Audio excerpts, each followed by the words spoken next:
আসসালামু আলাইকুম ওয়া রাহমাতুল্লাহি ওয়া বারাকাতুহু। এক ভাই প্রশ্ন করেছেন যে মুসলিম হয়ে অন্যের ধর্মকে গালি দেওয়া যাবে কিনা। না, মুসলিম হয়ে অন্য কারো ধর্মকে গালি দেওয়া যাবে না। ইদানিং আমি খুবই রিসেন্ট লক্ষ্য করছি, একটা ভিডিও দেখে আমি মর্মাহত হয়েছি। নানাভাবে আমাদের দেশকে কলঙ্কিত করার জন্যে একটা স্বার্থান্বেষী গ্রুপ বাংলাদেশে এই প্রোপাগান্ডা চালিয়ে যাচ্ছে। আমি দেখলাম সেদিন একটা মূর্তি ভাঙা হচ্ছে।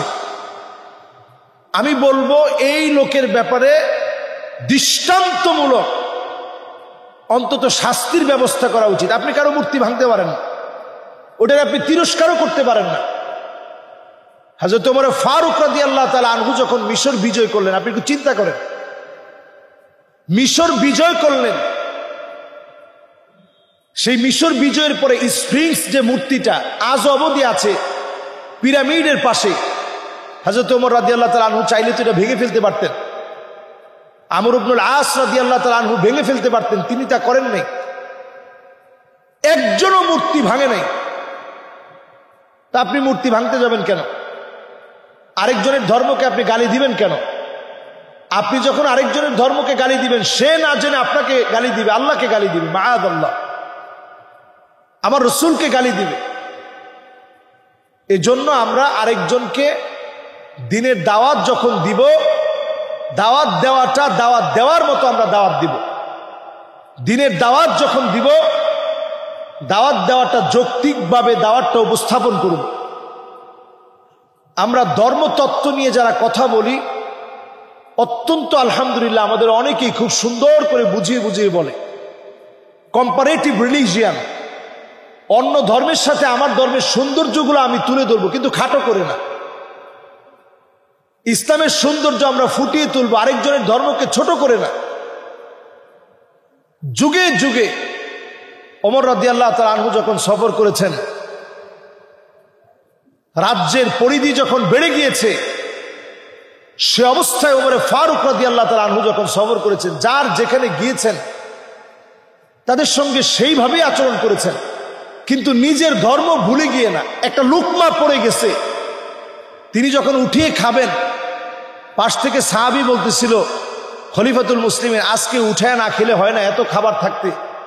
তিনি বললেন, আতরুকু সুন্নাত হাবিবি রাসূলিল্লাহ লিহাউলাইল হুমাকা, এই সমস্ত আহমকদের জন্য আমি রাসূলুল্লাহর একটা সুন্নত বাদ দিতে পারি না। একটা সুন্নতও কিন্তু তিনি ছাড়েননি, কিন্তু আবার অন্যকে তিনি কষ্টও দেননি। এর নাম ইসলাম।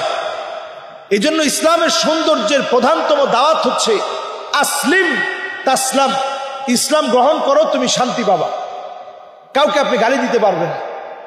আমি দেখেছি ফেসবুকে ইদানিং অনেকের চোখেই পড়েছে, একটা মেয়ে নো মুসলিম, সম্ভবত হেপি নাম, সে তার বাবা মা, তার ভাইয়ের নাম আব্দুর রহমান, সবাইকে নিয়ে, বাবা মা এখনো মুসলিম হয় না, কিন্তু মা অলরেডি রোজা রাখতেছে, তাকে অলরেডি মক্তবে ভর্তি করে দিয়েছে মাকে, যে আগে তুমি ইসলাম সম্পর্কে জানো, এরপর ইসলাম গ্রহণ করো। আমি এই বোনটাকে বলবো আরেকটু সুন্দরভাবে হিজাবের ভিতরে মেনটেন করে আপনি দিনের সৌন্দর্যের কথা বলেন। তার ছোট্ট ভাইটা মাশাআল্লাহ সুন্দর মাদ্রাসায় পড়ছে, এবং বাবা মার সাথে এমন সুন্দর আচরণ সে করছে, তার মা রোজা রাখতেছে।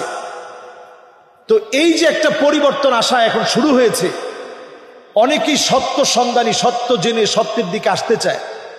আপনি যেন প্রতিবন্ধক না হবেন, আরেকজনের জন্য সহজ করে দিবেন। ইয়াসসিরু ওয়ালা তুআসসিরু, দ্বীনের 1/3 অফ ইসলাম, ইসলামের 1/3 হচ্ছে ইয়াসসিরু, সহজ করে দাও।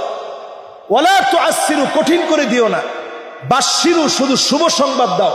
ওয়ালা তুনাফিরু, মানুষকে দূরে ঠেলে দিও না, দলে দলে বিভক্ত করে দিও না।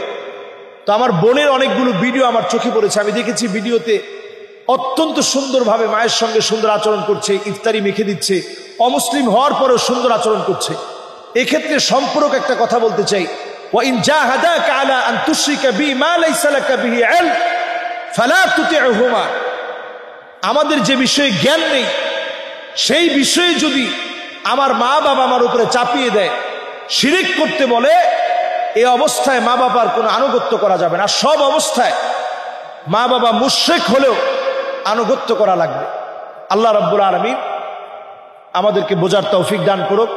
অমুসলিম হলেও মা বাবার সাথে সুন্দর আচরণ করার তৌফিক দান করুক। অমুসলিম যত ভাই আছে সবার সাথে আমরা সুন্দর আচরণ করব। অমুসলিম কেউ যদি এসে ইফতারি খায়, আপনার ইফতারি নষ্ট হয়ে যাবে। অমুসলিম কেউ যদি আপনার মুড়ি মাখা খায়, আমার ইসলামের কোনো ক্ষতি হবে না। অমুসলিম কেউ যদি আমার এখানে বসে একটা পেঁয়াজু খায়, আমার ইসলামের কোনো ক্ষতি হবে না, বরং এটা একটা দাওয়াত হতে পারে। এজন্য অমুসলিমদেরকে কাছে টানবেন। আল্লাহ আমাদেরকে বোঝার তৌফিক দান করুক, আমিন।